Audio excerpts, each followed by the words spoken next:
ஹல்லேலூயா. கர்த்தரின் பரிசுத்த நாமத்தில் உங்கள் யாவரையும் வரவேற்கிறோம். இந்த நாளில் கர்த்தர் உங்களை ஆசீர்வதிப்பாராக.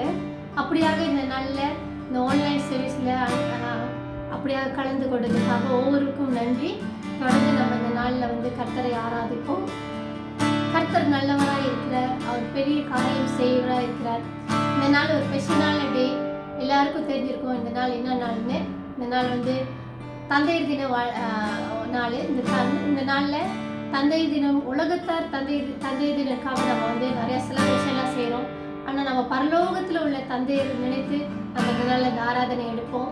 அவர் இவ்வளோ அற்புதராக இருக்கிறார். உலகத்தில் உள்ள தந்தையை குறித்து பார்க்கும்போது தேவைப்படுற காரியங்கள் எல்லாம் செய்கிறாரு. ஆனால் நம்ம பரலோகம் உள்ள தந்தை நமக்காக எவ்வளோ காரியம் பொக்கிஷங்களை பரலோகத்தில் செஞ்சுட்டு இருக்காருன்னு நீங்கள் வேத வசனத்தில் பார்க்கலாம். ஸோ அப்படியாக எல்லோருமா கண்களை மூடி பரலோக தந்தையை நினைத்து இந்த வேலையில் அப்படியாக துதிப்போமா, நன்றி செலுத்துவோமா. நன்றி ராஜாவே, நன்றி அப்பா, சோஸ்திரம் ஆண்டவரே. அப்பா, எங்களுக்கு புத்திர சுதிகாரத்தை கொடுத்தீரே ஆண்டவரே, அதுக்காக நன்றி செலுத்துகிறோம் ஆண்டவரே. பிள்ளை என்று அழைக்கிறதுக்கு ஆண்டவரே, பிதா என்று உண்மை அழைக்கிறது தகுதியை எங்களுக்கு ஏற்படுத்தினீரே ராஜா. உமக்கு நன்றி நன்றி நன்றி நன்றி அப்பா. அப்பா என்று கூப்பிடுறதுக்கு எங்களுக்கு நீ பிள்ளையாக எங்களை மாற்றினீரே ராஜா. நன்றி செலுத்துகிறோம். நன்றி நன்றி. சோஸ்திரம் அப்பா, சோஸ்திரம் சோஸ்திரம். ஓரி பதரா சந்தரா பாபா. நன்றி ராஜா, ராஜனே கர்த்தாதி கர்த்தரே. ஓரி பலரா பஷந்தரா பாபா. ஓ நன்றி இயேசுவே. ஹல்லேலூயா. என்னோட சேர்ந்து அப்படியே நீங்கள் துதிங்க.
ராஜாவே, எங்கள் அப்பாவானவரே, எங்கள் தந்தையானவரே, பரலோகத்தின் ராஜாவே, உம்மை நாங்கள் நேசிக்கிறோம் என்று சொல்லுவோம்.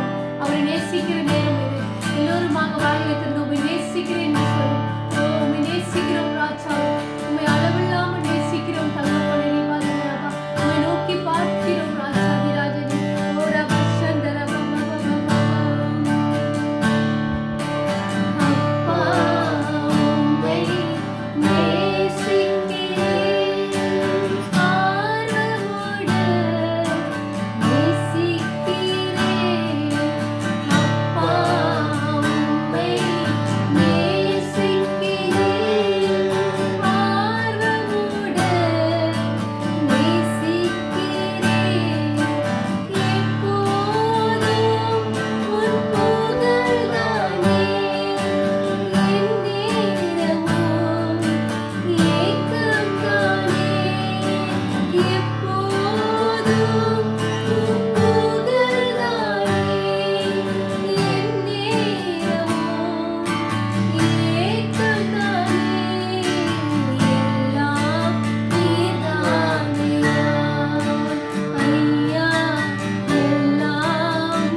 ராஜாதி ராஜாதி கர்த்தாதி கர்த்தரே அப்பா உமக்கு நன்றி நன்றி.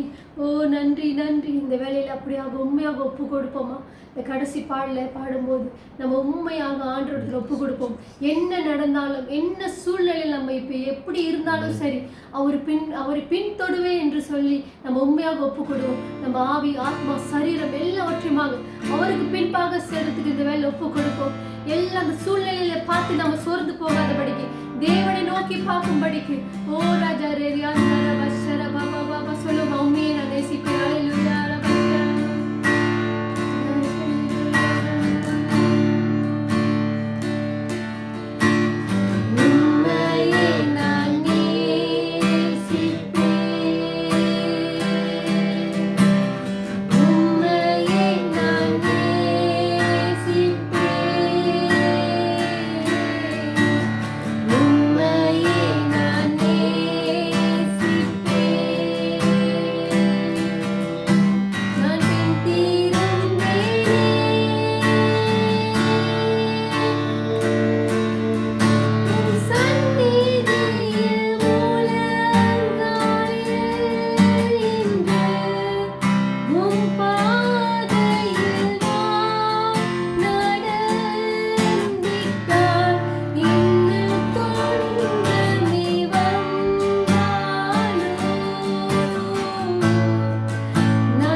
நாங்கள் பின் திரும்ப மாட்டோம் ஆண்டவரே.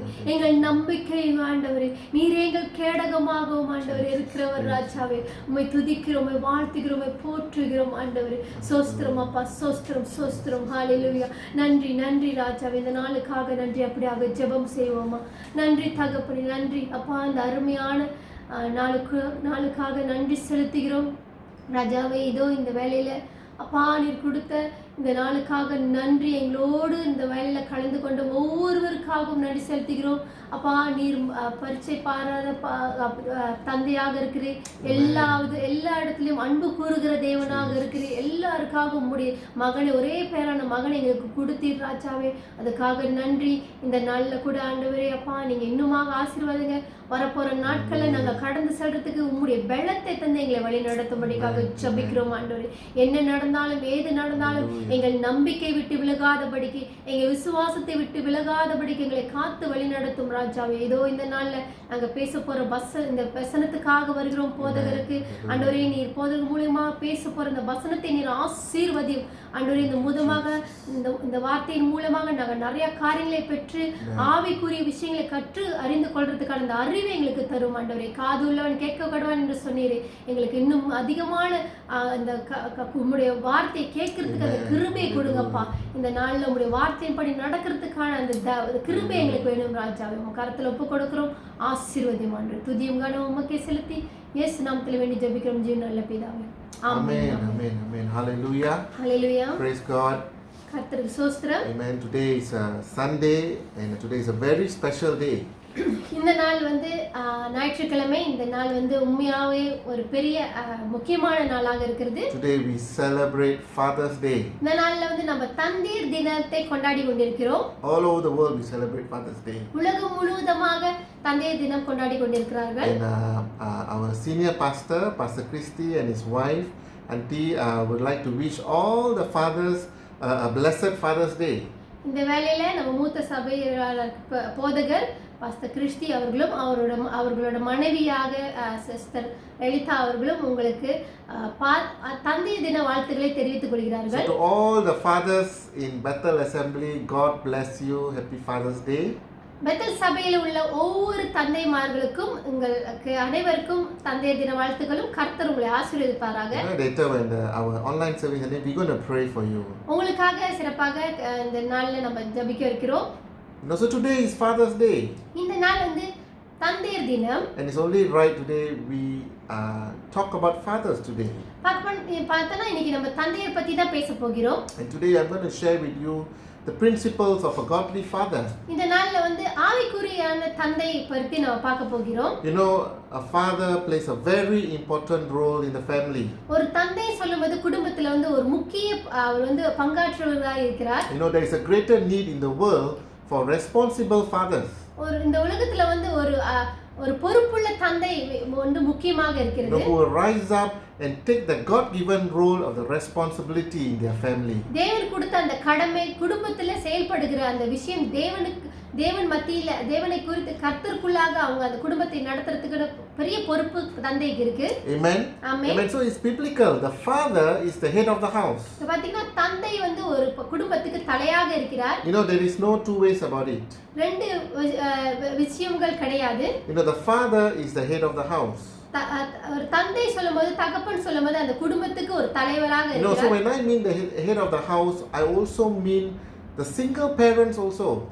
ஒரு சில டைம்ல நீ பாத்தீங்கன்னா ஒரு தந்தை மட்டும் இருக்கிற ஒருவரா இருக்கலாம், இந்த தாய்மார் ஒருத்தர் மட்டும் இருக்கலாம். You know, they are single mothers, you know, who are raising up children. சில டைம்ல வந்து ஒரு அம்மா தாய்மார் மட்டும் தான் இருப்பாங்க அந்த குடும்பத்தை வழி நடத்துறதுக்கு. You know, today we honor you also. அவங்களையும் நம்ம இந்த நாள்ல வந்து நம்ம சிறப்பு பாராட்டுகிறோம். You know, because you are doing a double role. You are doing a role of a mother and also a father in your family. ஏனென்றால் அவங்களோட கடமை இரண்டு மடங்காக இருக்கிறது. ஒரு தந்தையாகவும் அவங்க செய்ய வேண்டியது பொறுப்பு இருக்கு, தாயாகவும் ஒரு பொறுப்பு அவங்களுக்கு செய்ய வேண்டியது இருக்கு. So today we pray and we bless you. God, may God's anointing be upon you. So அந்த நாள்ல உங்களுக்காக நான் ஜெபிக்கிறேன். கர்த்தருடைய கிருபையும் அவருடைய ஆசீர்வாதம் உங்களுக்கு டபுளாக இருக்கும் என்று. You know, and you are also the head of the house. நீங்களும் ஒரு வந்து குடும்பத்திற்கு தலைவராக இருக்கிறீங்க. You know, that is how God meant for a family to function. அப்படிதான் வந்து தேவன் வந்து குடும்பத்தை செயல்படுறதுக்கு அவர் வந்து கர்த்தர் அமைத்திருக்கிறார். You know, in Ephesians chapter 5 verse 23 it says, "For the husband is the head of the wife, as also Christ is head of the church, and he is the savior of the body." இங்க பாத்தீங்கன்னா எபேசியர் 5ஆம் அதிகாரத்துல 23வது வசனத்துல சொல்லப்பட்டிருக்கு. எபேசியர் 5ஆம் அதிகாரம் 23, கிறிஸ்து சபைக்கு தலையாய் இருக்கிறது போல புருஷனும் மனைவிக்கு தலையாய் இருக்கிறான், அவரோ சரீரத்துக்கு ரட்சிப்பாய் இருக்கிறார். You know, and Ephesians is okay, we read 23, but we back up to 22. It says, "Wife, submit to your husband as to the Lord." நீங்க அப்படியே அதே அதிகாரத்துல கொஞ்சம் மேல போய் 22வது வசனத்தை பாத்தீங்கன்னா, மனைவிகளே கர்த்தருக்கு கீழ்ப்படிகிறது போல உங்கள் சொந்த புருஷருக்கும் கீழ்ப்படியுங்கள் சொல்லப்பட்டிருக்கு. You know, so this is the model that God meant for a family to be. இதுதான் வந்து ஒரு உண்மையான ஒரு குடும்பம் என்றால் எப்படி அமைக்கப்படும் என்று தேவன் வழிவகுத்தது. You know, this is not my words, this is word from the Bible. இது என்னுடைய வார்த்தைகள் கிடையாது, தேவன் கொடுத்த வார்த்தை. You know, and as long as the family follows this model, the family should be fine. ஒரு குடும்பமானது தேவனுக்கு அமைத்தபடி அதன்படி செயல்பட்டது என்றால் அந்த குடும்பம் ஆசீர்வதிக்கப்படும். Amen. Amen. Amen. So fathers, you know, do not forget you have a very, very huge responsibility and role to play in your family. அதனால ஒரு தகப்பனாக இருக்கும்போது உங்களுக்கு உண்மையாகவே பெரிய அதிக காரியங்கள், அதிக பொறுப்புகள் உங்களுக்கு இருக்கிறது. You know, so today I'm going to make my message short and sweet. I just want to share a principle for a godly father. நான் வந்து உங்களுக்கு இந்த நாள்ல வந்து கர்த்தருக்குரிய காரியங்கள், அதாவது குடும்பத்தை குறித்து, ஒரு தந்தையை குறித்து சின்னதாக சுருக்கம் அழகாக உங்களுக்கு விவரித்து சொல்ல போகிறேன். You know, number one, ஒன்றாவதாக, a godly father is a father who loves the Lord. ஒரு ஆவிக்குரிய தகப்பனா இருந்தார்னா அந்த தகப்பன் வந்து ஒரு தேவனை அவர் விரும்புகிற, அன்பு கூறுகிறவரா You இருப்பார். know, you put God first in anything that, before anything that you do.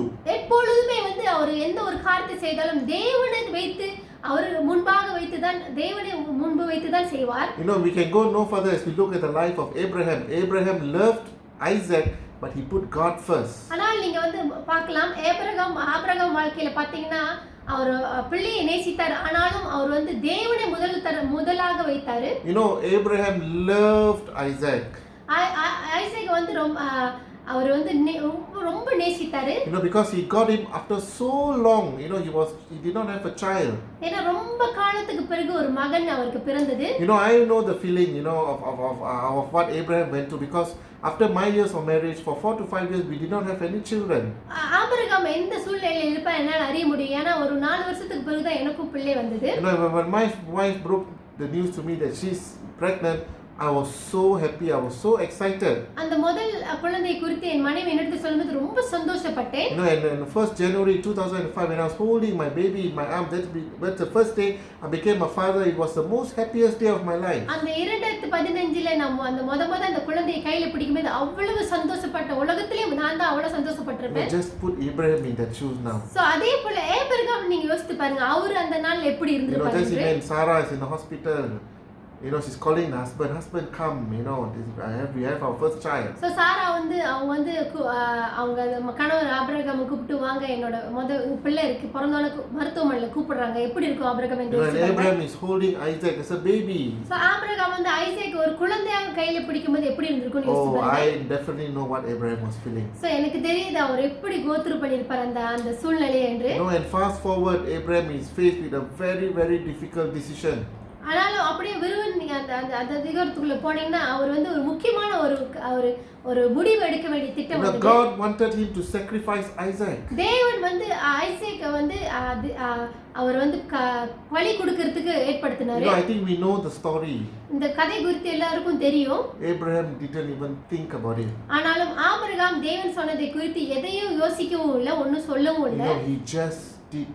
You know, he loved God. He placed God first before his son. தேவனை அவ்வளவாக நேசித்து தேவன் சொன்னதை என்ன சொன்னாரோ அதை அப்படியாக செய்து முதல் இடத்துக்கு தேவனை கொடுத்தார். You know, Abraham was a godly father who put God first. Abraham பாத்தீங்கன்னா அவர் வந்து ஆவிக்குரிய ஒரு தந்தையாக அந்த இருந்தாரு. He loved God. அவர் வந்து அவ்வளவாக தேவனை நேசித்தாரு. He was a perfect example for Isaac. நீங்க ஐசேக் பார்க்கும்போது அவர்தான் உண்மையா ஒரு நல்ல ஒரு தகப்பனுக்கு ஒரு உதாரணம் என்று பார்த்தால் ஆபிரகாமாக You know, and இருக்கிறார். because of Abraham's obedience, Isaac was blessed and Isaac's children were blessed as நீங்க well. பாத்தீங்கன்னா ஆபிரகாம் கீழ்ப்படிதலின் நிமித்தம் ஐசேக் அவரோட பிள்ளைகள் சந்ததிகள் ஆசீர்வதிக்கப்பட்டது. You know, so a godly father is a father who loves the Lord. அதனால ஒரு ஆவிக்குரிய தந்தை சொல்லும்போது அவர் வந்து உண்மையாக தேவனை நேசிக்கிறவராக, அன்பு கூறுவராக இருப்பார். You know, in Matthew chapter 6 verse 33 it says, "But seek ye first, number 1, the kingdom of God and his righteousness,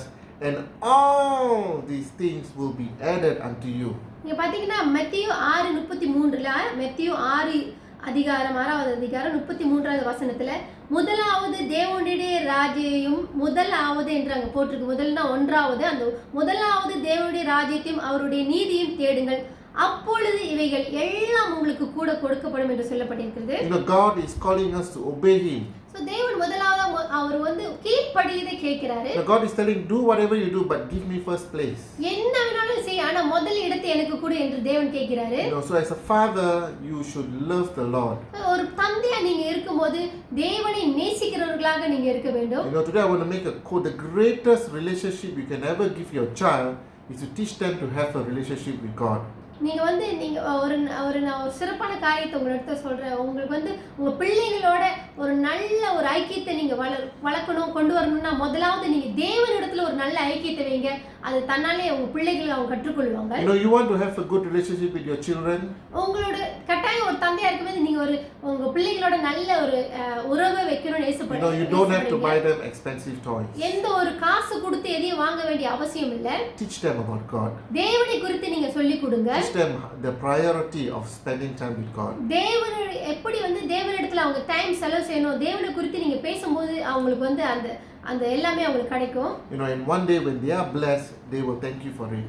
அவங்க ஒரு நாள் ஆசீர்வதிக்கப்படும்போது அவங்களுக்கு நன்றி சொல்லுவாங்க. You know, I am standing here today by the grace of God, not because of my wisdom or my abilities.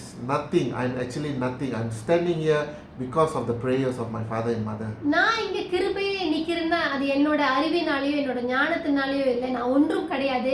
அது வந்து என்னுடைய தாய் தகப்பனுடைய அவங்களுடைய ஆவிக்குரிய அறிவுகளும் ஆவிக்குரிய அந்த ஜபங்கள் தான் எங்களை வந்து இவ்வளவு தூரம் நிக்க வைக்குது. You know, my father will always talk about prayer, nothing else. Did you pray? Even when he's talking to my grandchildren, the first question he will ask, did you pray?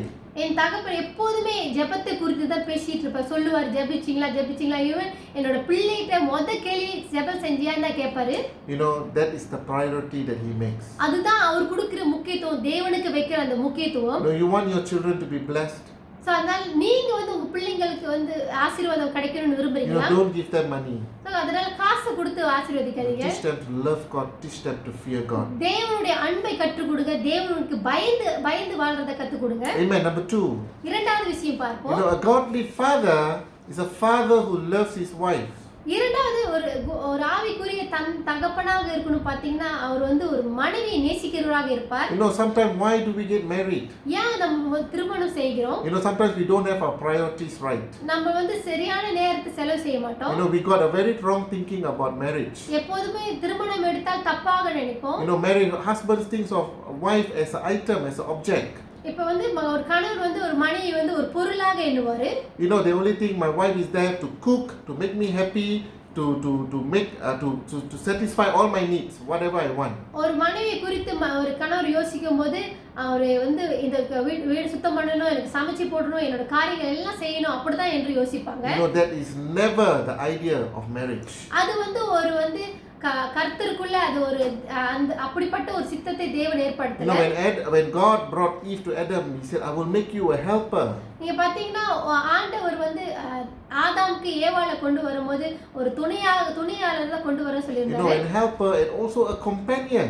அதே போல அது வந்து ஒரு ஐக்கியத்துக்காக அந்த ஏவாளை கொண்டு வந்தாரு. Today, fathers, I want to tell you, your wife should be your best friend. So அதனால நான் உங்களோட தந்தைமார்களே உங்களுக்கு சொல்றேன், உங்களோட மனைவி தான் உங்களோட பெஸ்ட் ஃப்ரெண்டா இருக்க வேண்டும். You know, husbands, love your wife.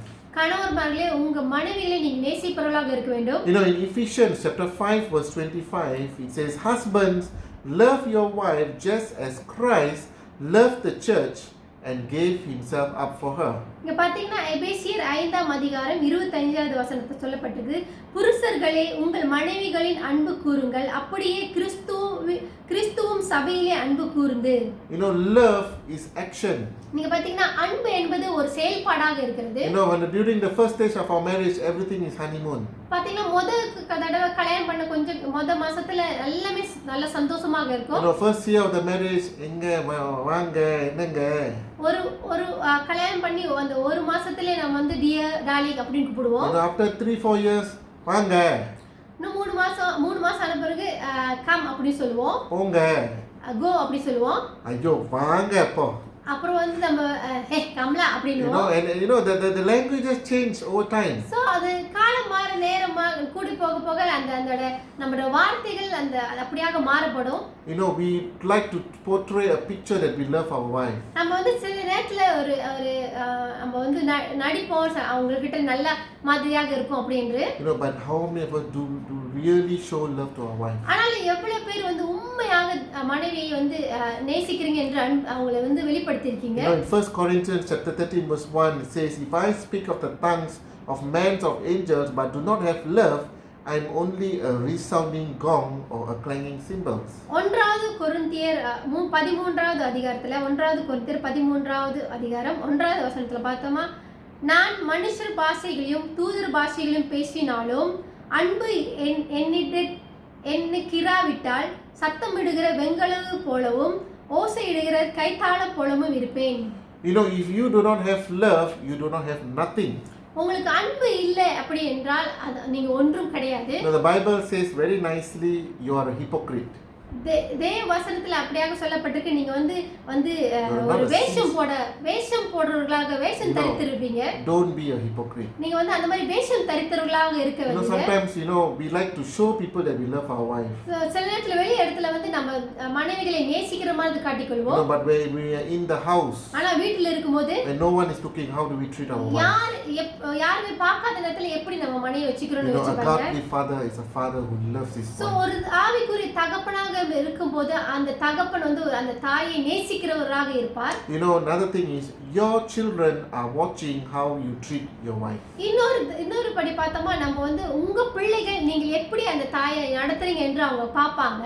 Especially your son, if you have sons, your son is watching how you treat your wife, how you treat his mother. முக்கியமா ஆண் பிள்ளைகள் இருந்தா அந்த ஆண் பிள்ளைகள் எப்படி அவங்க அம்மா நடத்துறாங்க, அப்பா அம்மா எப்படி நடத்துறாங்க எப்படின்னு அதை பார்த்து தான் அவங்க கத்துக்கொள்ளுவாங்க. And if you treat her with disrespect, your son is going to grow up and treat other women with disrespect. நீங்க ஒரு மரியாதை இல்லாம மனைவியை நடத்துனீங்கன்னா அதே போல தான் உங்கள் வருகிற மகனும் அவங்க மனைவிமார்களை அப்படியே மரியாதை இல்லாம நடத்துவாங்க. So today, this Father's Day, fathers, I want to encourage you, love your wife. அதனால இந்த நாள் உங்களை உற்சாகப்படுத்துகிறேன். இந்த தந்தை நாள்ல உங்க மனைவிமார்களை நீங்க நேசிங்க. Amen. Amen. So I want you now, if you're sitting with your wife, hold your wife, look into her eyes and tell, I love you. அப்படியாக நீங்க கணவர் மனைவியாக உட்கார்ந்திருந்தீங்கன்னா நீங்க உங்க கையை பிடித்து இந்த நாள்ல அவங்க இடத்துல கண்ணை பார்த்து நான் நேசிக்கிறேன் என்று சொல்லுங்க. Amen. Everyone do it now. இந்த நாள்ல இப்ப செய்யுங்க நீங்க இந்த நாள். Amen. In Bethel Assembly, family is very important. ஒரு பெத்தல் குடும்பமாக இருக்கும்போது இந்த குடும்பம் என்பது முதலாவதாக முக்கியமாக இருக்கிறது. We want to follow the model that Jesus has set for us. தேவன் எப்படியாக நம்மளை எப்படி உருவாக்கினாரோ குடும்பம் என்பது அந்த குடும்பத்தை நம்ம ஒரு பிரதிபலிக்கிறவராக இருக்க வேண்டும். Now let's move on. Number 3. மூன்றாவது காரியத்திற்கு போவோம். Godly father is a father who loves his children. ஒரு ஆவிக்குரிய தந்தையாக இருந்தார்னா அந்த தந்தை தன் பிள்ளைகளை நேசிக்கிறவர்களாக இருப்பார். Don't get me wrong. When I mean you love your children means you love to discipline your children. தப்பான எண்ணிக்கொள்ளார்கள். அன்பு நேசிக்கிறவராக சொல்லும்போது நான் எந்த நேசத்தை சொல்கிறேன் என்றால் நீங்க அவங்களை சரிப்படுத்துறது சிச்சித்து அவங்களை கொண்டு வரதுல இருப்பீங்க. Don't mistaken this point when you say love your children means to show them love, to shower them with love. Yes, that is important. அன்பு கூறுன்னு சொல்லும்போது நீங்க அன்புனால அப்படியே அவங்களை உருக்கி அவங்களை தெட்ட வழியில அனுப்புறது இல்ல. அதாவது அன்பு முக்கியம் தான், அதே சமயத்துல அவங்களை சரியான வழியில நீங்க கொண்டு போறது முக்கியம். If you love your children, you will discipline them. நீங்க உங்க பிள்ளைகளை நீங்க உண்மையா நேசித்தீங்களா அவங்க தவறு செய்யும்போது அவங்களை நீங்க சரிப்படுத்துவீர்கள். The only way you can discipline them is through what the Bible said, that is through the rod. நீங்க ஒரு பிள்ளையை சரிப்படுத்தணும், அந்த பிள்ளையிலிருந்து தவறு என்று சொல்லி அவங்களை சரிப்படுத்த வேண்டும் என்றால் நம்ம ரோத்தானை எடுத்து தான் அவங்களை பிரம்பினால தான் அவங்களை சரிப்படுத்த முடியும். So if you don't have a rod in your house, there is something wrong. அந்த பிரம்பு உங்க வீட்ல இல்லனா அது ஏதோ ஒரு தவறுன்னு அர்த்தம். Spare the rod and spoil the child. Okay, I'm going to read a verse from Proverbs chapter 13 verse 24. Whoever spares the rod hates their children. Look at what the Bible said. Whoever spares the rod hates their children, but the one who loves their children is careful to discipline them.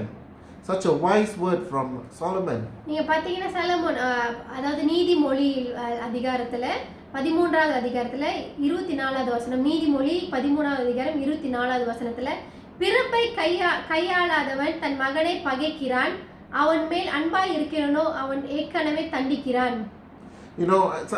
As I was looking at this verse, suddenly it just struck to me. I believe, I could be wrong. When Solomon was writing this, I think he was very sad. நான் நினைக்கிறேன் இந்த வார்த்தையை Solomon எழுதும்போது கவலையோடு எழுதியிருப்பாரு அப்படின்னு நினைக்கிறேன். I have a feeling that David didn't discipline Solomon. நான் நினைக்கிறேன் தாவீது வந்து அந்த நாள்ல வந்து சாலமோனை சரிப்படுத்தல, சரியா கொண்டு வரல அப்படின்னு நினைக்கிறேன். You're going to be shocked. Why? How can I say that? Because when you look at the life of King Solomon, how did he live his life towards the end? நீங்க யோசிச்சு பாரு, நீங்க ஆச்சரியப்படலாம் என்ன எப்படி சொல்றாங்க அப்படின்னு. ஆனா யோசிச்சு பாருங்க சாலமோனோட கடைசியோட அவர் வாழ்க்கை எப்படி ஆனது என்று. Because David failed to discipline his son, King Solomon ended up in adultery.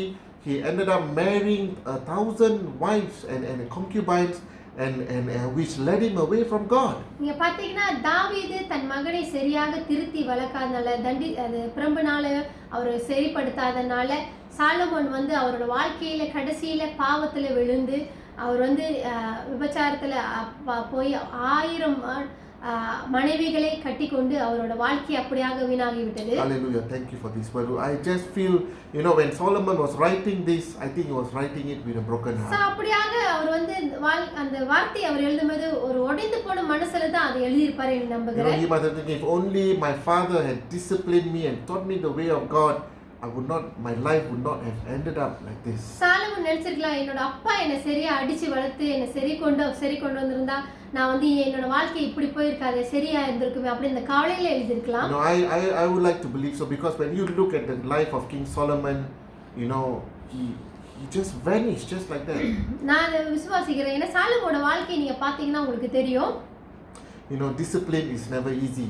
அது ஒரு நம்மள வந்து ஒரு திருத்துவது அப்படி என்பது ஒரு சுலபமான காரியம் அல்ல. It is very painful. அது உண்மையா கஷ்டமா தான் இருக்கும். I know some parents who cane the children and they will go to a room and start crying. நான் பார்த்திருக்கேன் சில பெற்றோர்கள் பிள்ளைங்க அடிச்சிட்டு அவங்க போய் ரூம்ல உட்கார்ந்து அழுவாங்க. When I discipline my daughter comes up to me and say, "அப்பா பாசமே இல்ல." So நான் வந்து எப்படி பிள்ளையை வந்து கரெக்ட் பண்ணுவது, அடிக்கும்போது என் பிள்ளை வந்து என்கிட்ட father you did love me அப்படி சொல்லும். It is really very hurtful when your child says that, but it has to be done. So ஆனா அந்த வார்த்தை அவங்க சொல்லும்போது எனக்கு ரொம்ப வலிக்கும். ஆனாலும் நான் அதை செஞ்சு தான் ஆகணும்.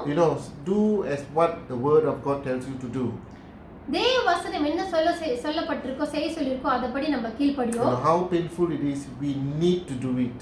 So எவ்வளவு வலியாக இருந்தாலும் கஷ்டமாக இருந்தாலும் அதை நம்ம செய்வோம், கீழ்ப்படிவோம். Amen. Last, it brings me to my final point. A godly father is a man of integrity. நம்ம பாத்தீங்கன்னா உண்மையாவே நம்ம வந்து ஒரு தந்தை, ஆவிக்குரிய தந்தையாக இருக்கும்போது அது அவன் வந்து ஒரு உத்தமனாக உள்ளது மனுஷனாக இருப்பான். Proverbs chapter 13 verse 6, it says, righteousness guards him who is blameless, but wickedness overthrows the sinner. நீங்க நீதிமொழி 13வது அதிகாரத்துல 6ஆம் வசனத்தை பார்த்தீங்கன்னா, நீதி உத்தம மார்க்கத்தனை தற்காக்கும், துர்மார்க்கனோ பாவியை கவிழ்த்து போடும். Today I want to ask all the fathers, what values are you teaching your children today? நான் இந்த நாள்ல உங்களை ஒரு கேள்வி கேட்க விரும்புறேன். பிள்ளைகளுக்கு நீங்க என்ன சொல்லி கொடுக்கறீங்க என்று. What kind of language are you speaking when your children is around? பிள்ளைகள் இருக்கும்போது எப்படிப்பட்ட ஒரு மொழியோ எப்படிப்பட்ட வார்த்தைகளை நீங்க பயன்படுத்துறீங்க என்று யோசித்து பாருங்கள். What kind of values are you teaching your children? This is very, very, very important. என்ன மாதிரி காரியங்களை குறித்து நீங்க கற்றுக் கொடுக்கறீங்க என்று யோசித்து பாருங்க. இது ரொம்ப முக்கியமான விஷயம். And children pick up things so fast. ஒரு பிள்ளைகளாக இருக்கும்போது அவங்க வந்து சீக்கிரமாக அதை பிடிச்சுக்குள்வாங்க. Sometimes how do you wonder, how does children learn to lie? சில நேரத்துல யோசிப்பீங்க எப்படி பிள்ளை வந்து பொய் சொல்லுது அப்படின்று, யார் சொல்லி கொடுத்தா என்று. Sometimes we could have done it unknowingly. சில நேரத்துல நம்ம செஞ்சிருப்போம், நம்மளுக்கே தெரியாம அதை செஞ்சிருப்போம், ஆனா அவங்க பார்த்திருப்பாங்க. When someone is coming to our house, we tell our children, we are at home, we just tell them Appa is not around. சில நேரத்துல நம்ம யாராச்சும் வீட்டுக்கு வருவாங்க, உடனே நம்ம பிள்ளைங்கிட்ட சொல்லி அனுப்புவோம், நான் வீட்ல இல்லைன்னு சொல்லு அப்படி சொல்லுவோம். And we don't want to meet the person. So children learn, they pick up things. So அந்த நேரத்துல வந்து நம்ம வந்து அந்த பிள்ளைகளுக்கு சொல்லி கொடுக்கிறோம் இந்த மாதிரி பொய் சொல்றதுக்கு. How if a child is talking vulgar words, that means as a parent or something, they must have heard you speaking that word in the house. ஒரு பிள்ளை வந்து ஒரு கெட்ட வார்த்தையோ இல்ல தகாத வார்த்தைகளை அவங்க பயன்படுத்தி பேசுறாங்க என்றா அந்த வார்த்தையை அவங்க எங்க வீட்ல கேட்டிருப்பாங்க, யாராச்சும் அதை பேசியிருப்பாங்க.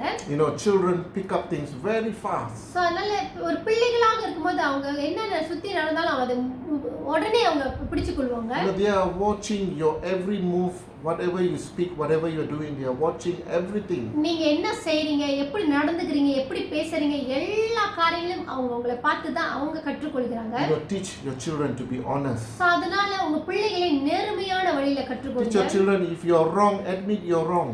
அவங்க தவறு செய்தா அதை வந்து ஒற்றுக்கொள்றதுக்கான அதை கற்றுக் கொடுங்க. If you make a mistake, ask forgiveness to your children. நீங்க அப்படி செய்து தப்பு செய்தாலும் பிள்ளைகள்ட்ட நீங்க மன்னிப்பு கேளுங்க. Sometimes you might think, oh, why do I need to say sorry to my children? No, you're wrong. You are teaching them a value. You're teaching them integrity. நீங்க பாத்தீங்கன்னா ஏன் நான் போய் என் பிள்ளைகிட்ட சாரி கேட்கணும் அப்படி நீங்க யோசிக்கலாம்னா அப்படி இல்லை. நீங்க அந்த மன்னிப்பு கேட்கும்போது நீங்க அந்த பிள்ளைங்களுக்கு ஒரு காரியத்தை குறித்து வெளிப்படுத்த அந்த ஒரு உத்தமம் என்ற ஒரு காரியங்களை அந்த ஒரு விஷயங்களை அந்த சுபபாவத்தை நீங்க கற்றுக் கொடுக்குறீங்க. The children will know, if I made a mistake, I need to say sorry. If I made a mistake, I'll be disciplined for it.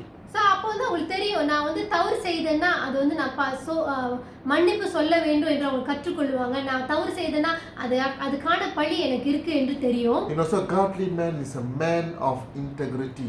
அதனால ஒரு ஆவிக்குரிய தந்தையா இருக்கும்போது நம்ம வந்து உத்தம மனுஷனாக இருக்க வேண்டும், நீதிமானாக இருக்க வேண்டும். What kind of legacy? Today I want to ask you a question as we are going to end. What kind of legacy do you want to pass on to your children? இந்த முடிவில் கூட நான் உங்களிடத்துல ஒரு கேள்வி கேட்க விரும்புறேன். எப்படிப்பட்ட ஒரு பாரம்பரிய சொத்தை இல்ல ஒரு பொக்கிஷத்தை உங்க பிள்ளைகளுக்கு நீங்க விட்டுட்டு போறீங்க? Money can always be earned. Do not leave your children money. காசுன்னு பாத்தீங்கன்னா பணம் எடுத்துக்கிட்டா நீங்க வந்து அது எப்படி வேணாலும் நம்ம பெற்றுக்கொள்ளலாம், எப்படி வேணாலும். If they leave this world, they cannot even bring that money or riches or property with them. அப்படியே அவங்க இறந்து போனாலும் இந்த உலகத்தில் விட்டு போகும்போது இங்க உள்ள பணங்களையோ இல்ல இந்த சொத்துக்களையோ அவங்க எடுத்துக்கொள்ள போக முடியாது. We know one day we will leave this world and our children will be around. நமக்கு தெரியும் ஒரு நாள் நம்ம இந்த உலகத்தை விட்டு போவோம், நம்ம பிள்ளைகள் இன்னும் இங்க இருப்பாங்க என்று. What kind of legacy do you want to leave? How do you want your children to remember you? எப்படிப்பட்ட ஒரு பேரையோ எப்படிப்பட்ட ஒரு அவங்களுக்கு பாரம்பரியத்தை அந்த சொத்து பாரம்பரியான அந்த காரியங்களை நீங்க விட்டு போறீங்க. Today as we close, as I come to the conclusion, I want to talk about legacy.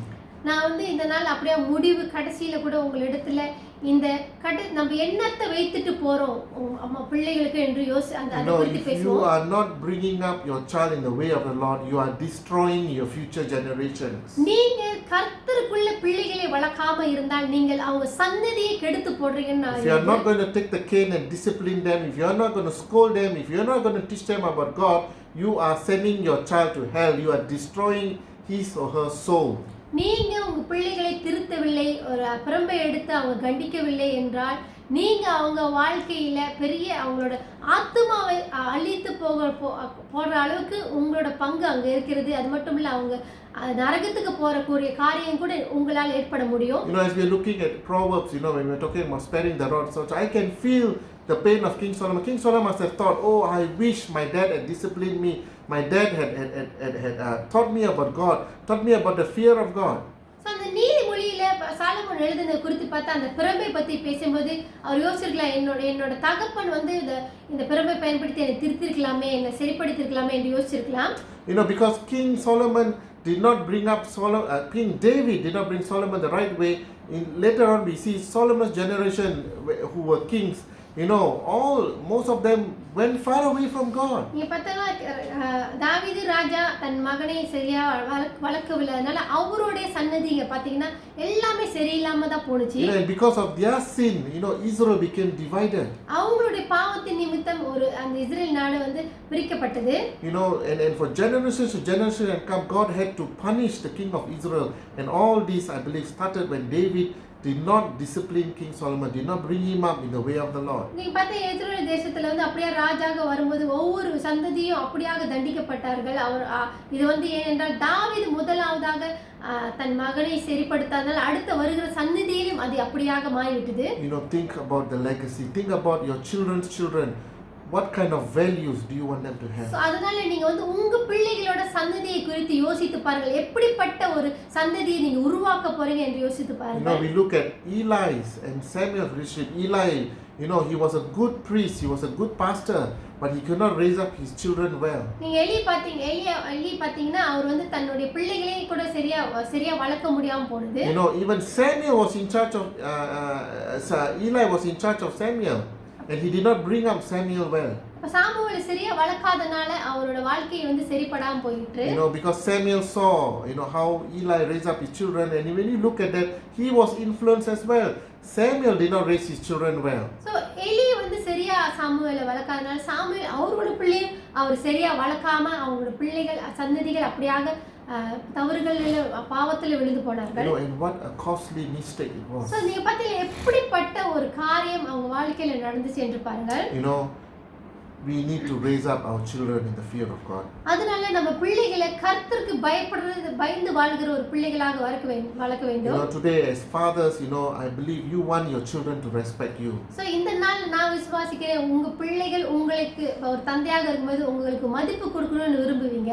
But you can never force your children to respect you. ஆனாலும் நீங்க வந்து உங்க பிள்ளையை வந்து கண்டித்து அந்த மதிப்பை பெற்றுக்கொள்ள முடியாது. You need to earn that respect. அந்த மதிப்பை வந்து அந்த நம்ம பிள்ளைகளிடந்து தன்னாலே வரணும். How do you earn the respect? When you set an example for your children to follow. நீங்க ஒரு உதாரணமாக அவங்களுக்கு இருந்தீங்கன்னா அவங்க வந்து அவங்க தன்னாலேயே உங்களை மதிப்பு கொடுத்து அவங்க இருப்பாங்க.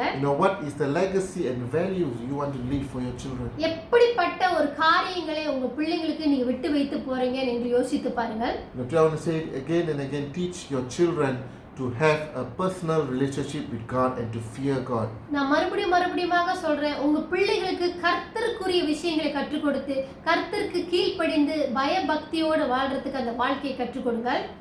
No father is perfect. எந்த ஒரு தகப்பனும் ஒரு வந்து எல்லா விஷயத்திலும் அவர் வந்து சரியாக இருப்பார் அப்படி என்று சொல்ல முடியாது. It is not easy. அது வந்து ஒரு சுலபமான காரியம் அல்ல. Sometimes I wonder, am I a good father? How am I going to raise up my children? சில நேரத்தில் நானே யோசிப்பேன், நான் ஒரு சரியான தந்தையா இருக்கணும், எப்படி என் பிள்ளைகளை வளர்ப்பேன் என்று. But we need to realize this: no father will ever be perfect. நம்ம ஒன்று மட்டும் புரிஞ்சுக்கணும், இந்த உலகத்துல வந்து தந்தையாக இருக்கும்போது எல்லா விஷயத்திலும் நம்ம வந்து சரியாக நடத்துவோம் அப்படின்ற முடியாத காரியம். Only Christ is perfect. ஆனாலும் தேவன் ஒருவரே மட்டுமே அவர் நித்தியமான, அவர் உண்மையா எல்லா வழியிலும் அவர் வந்து பெர்ஃபெக்ட்டா இருக்கிறவர். That's why we need to rely on the Holy Spirit and the wisdom of God to lead our family the way God wants us to lead. அதனால மட்டும் தான் நம்ம வந்து தேவனை சார்ந்து இருக்க வேண்டும். தேவனை குறித்து நம்ம அப்படியாக தேவனுக்கு முன்பு வைக்கும்போது நம்மளோட வாழ்க்கையில நம்ம பிள்ளைகளோட வாழ்க்கையிலும் சரி எல்லாவற்றையும் நம்ம கர்த்தருக்குள்ள வழி நடத்தும்போது அது ஆசீர்வாதமாக முடியும். We need to have a personal relationship with God. When we have a personal relationship with God, our children will automatically follow. நம்ம முதலாவது தேவனிடத்துல ஒரு தனிப்பட்ட உறவு இருக்க வேண்டும். அந்த உறவு இருக்கும்போது அப்படியாக இருக்கும்போது நம்ம அடுத்து வருகிற நம்ம பிள்ளைகளும் அவங்களும் ஒரு தனிப்பட்ட உறவு கர்த்தருக்குள்ள வைத்திருப்பார்கள். Amen. Amen. Amen. So you are you're playing a very important role in your family. So அதனால நீங்க ஒரு தந்தையாக இருக்கும்போது ஒரு பெரிய ஒரு பங்காளியாக இருக்கிறீங்க. You are the head of the house. நீங்க தான் அந்த குடும்பத்துக்கு தலையாக இருக்கிறீங்க. So today I'm going to pray for you that you will have the authority, the spiritual authority over your house, and God will give you the wisdom on how to raise a wonderful God-fearing family. So அதனால நான் உங்களுக்காக ஜெபம் செய்ய போறேன். இந்த நாள்ல நீங்க அப்படியாக கர்த்தருக்குள்ள நீங்க வந்து ஒரு அதிகாரம் உள்ள ஆவிக்குரிய அந்த அதிகாரம் உங்களுக்கு இருக்கு. அதன்படி நீங்க கர்த்தருக்குள்ளாக அந்த குடும்பத்தை வழி நடத்துறதுக்கான அந்த அறிவை கர்த்தர் போதிப்பார் என்று. So all as you're watching from home, I want all the children to lay hands on your father today. So இதனால அப்படியாக நீங்க பார்த்துட்டு இருக்க ஒவ்வொருவரும் ஒரு தந்தைமார்கள் மீது கை நீட்டி நீங்க ஜெபம் செய்யுங்க. We're going to pray a blessing over your fathers today. உங்க தந்தைமார்களுக்காக நம்ம ஜெபிக்க போறோம். உங்க தந்தைமார்களை உங்க யார் தந்தையாக இருக்கிறார்களோ அவங்களுக்கு வந்து நீங்க கை நீட்டி அவங்களை நீங்க ஆசீர்வதித்து அவங்களுக்கு ஜெபிக்க போறீங்க. Amen. Let's pray. அப்படியாக நம்ம ஜெபம் செய்வோம். Father God, we thank you today. பிதாவே, இந்த நாள்ல உமக்கு நன்றி செலுத்துகிறோம். We thank you for all the fathers here today. இந்த நாள்ல எல்லா தகப்பன்மார்களுக்கும் நாங்கள் நன்றி செலுத்துகிறோம். We pray, Lord, that you will bless each and every father here today, Lord. இங்க இருக்கிற ஒவ்வொரு தந்தைமார்களுக்கும் ஆண்டவரே நீ நல்ல பெரிய ஆசீர்வாதத்தை கொடுக்க போறதுக்காக நன்றி. We also pray for the mothers who are taking up a father's role in the family. அது மட்டும் இல்ல தந்தைமாரோட பொறுப்பையும் தாய்மார்கள் செய்யறாங்க. அவங்களுக்காகவும் ஜெபிக்கிறோம். Father, we pray that you pour out your anointing over them. உங்களுடைய அபிஷேகத்தை அவங்க மேல ஊற்றுவீங்க என்று ஜெபிக்கிறோம். Give them a double anointing, Lord. இரட்டிப்பான ஆசீர்வாதத்தை அவங்களுக்கு கொடுப்பீங்க என்று ஜெபிக்கிறோம். Oh, Father, pour them with your grace and mercy, Lord. உங்களுடைய கிருபையும் ஆண்டவரே இரக்கத்தையும் அவங்க மேல கொடுத்து ஆசீர்வதிங்கப்பா. Oh, grant them the wisdom, Lord, and the strength to raise up their family in the way of the Lord. ஞானத்தையும் அறிவையும் கொடுத்து ஆண்டவரே தேவ பிரகாரம் சித்த பிரகாரம் அந்த குடும்பத்தை வழி நடத்துறதுக்கு அந்த கிருபையை கொடுங்க ராஜா. God, I pray that you give them godly wisdom. அவங்களுக்கு தேவ ஆவிக்குரிய அந்த ஞானத்தை கொடுக்கும்படியாக ஜெபிக்கிறோம். Holy Spirit, fill them today, Lord. பரிசுத்த ஆவியானவர் இந்த நாள்ல அவங்களை நிறைவுபடுத்தும் ராஜாவே. Oh, give them wisdom, open their spiritual eye. They will see the way they are supposed to lead their family. இந்த நாள்ல அந்த குடும்பத்தை தேவ காரியங்களை தேவப்படி சித்தப்படி எப்படி நடத்தணும் என்று அவங்களுக்கு கண்களை திறந்தருள செய்யுமா. Cover all the fathers with your precious blood, Lord. ஒவ்வொரு தகப்பன்மார்களையும் இந்த வேளையில பரிசுத்த ரத்தத்தினால மூடுகிறோம் ராஜா. Keep them safe from every harm and danger. எல்லா விதமான பொல்லாப்புகளிலிருந்து அவங்களை நீர் பாதுகாத்து வழி நடத்தும்படி ஜெபிக்கிறோம். In Jesus' name we pray. இயேசு நாமத்திலே வேண்டுகிறோம். Amen. Amen. Amen. Amen. So I hope you've been blessed, by these messages, by these 4 principles. Remember, God loves each and every one of you. Be patient with your children. Teach them to love God. இந்த நாள்ல இந்த அந்த அந்த காரியம் இந்த வார்த்தைகள் உங்களை ஆசீர்வதித்திருக்கும் என்று விசுவாசிக்கிறேன். நீங்க கட்டாயம் இந்த கர்த்தருக்குள்ள குடும்பத்தை வழிநடத்துறதுக்கு நீங்க வழிநடத்துங்க. பிள்ளைகள் கர்த்தருக்குள்ள வழிநடத்துறதுக்கு ஒரு தந்தைமார்களாக இருந்து நீங்க வழிநடத்துங்கள். And lastly, put God first in everything that you do. எல்லா விதத்திலையும் முதலாவதாக தேவனுக்கு முதலிடத்தை கொடுத்து நீங்க செயல்படுங்க. And personally, from me to all the fathers, blessed Father's Day. என்னோட தனிப்பட்ட முறையில ஒவ்வொருவருக்கும் நான் தந்தை தின வாழ்த்துக்களை தெரிவித்துக் கொள்கிறேன். I miss all the fathers, I miss all the men's fellowship. நான் ஒவ்வொரு தந்தைமார்களுக்கு ஒவ்வொரு அந்த ஆண்கள் கூட்டம் அதை ரொம்ப எதிர்பார்க்கிறேன். Okay, but don't worry, we continue to trust God. I believe one day we will be meeting together in the church and we will really have a fellowship. ஆனாலும் நம்ம சோர்ந்து போகாதீங்க. நம்ம கட்டாயம் மறுபடியுமாக சந்திப்போம். காரியங்கள் எல்லாவற்றையும் தேவன் வாய்க்க பண்ணுவார். Amen. Amen. Amen. God bless you. கர்த்தர் உங்களை ஆசீர்வதிப்பாராக. And have a great Sunday. ஆசீர்வாதமுள்ள ஞாயிற்றுக்கிழமையாக உங்களுக்கு மாறட்டும். Amen. Amen.